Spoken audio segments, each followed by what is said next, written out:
ក្នុងការរក្សាជា file ទុកហើយ file ហ្នឹងគឺមានឯកសារផ្សេងទុកយើងត្រូវចុចលើអាចថាចូលទៅ save ឯកសារនេះសិនពេលខ្លះយើងវាឯកសារហើយអត់ទាន់បាន save ឯកសារអញ្ចឹងយើងត្រូវរក្សា save ដោយចុចនៅលើពាក្យថា file នេះមួយបន្តមកទៀតយើងយកទីតាំងដែលយើងត្រូវដាក់យើងចុចលើ save as បាទបន្ទាប់ចុច save as ហើយយើងយកពាក្យថា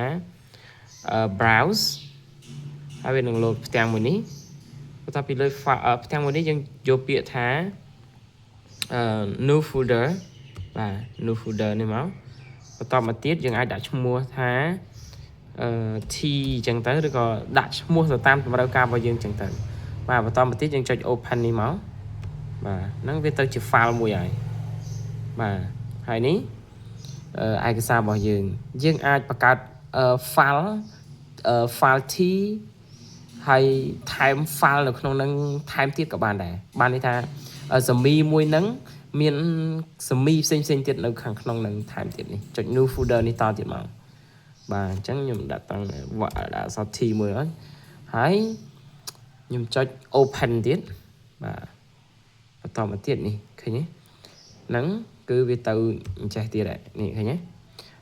នៅក្នុង document នេះវាមាន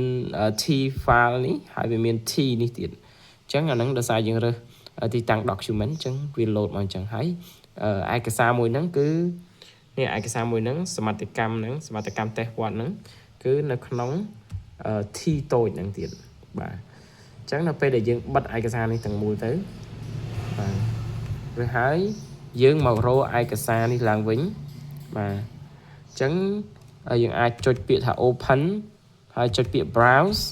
ហើយរកពាក្យត្រង់កន្លែង document របស់យើងបាទឈប់អស់មើល document សិន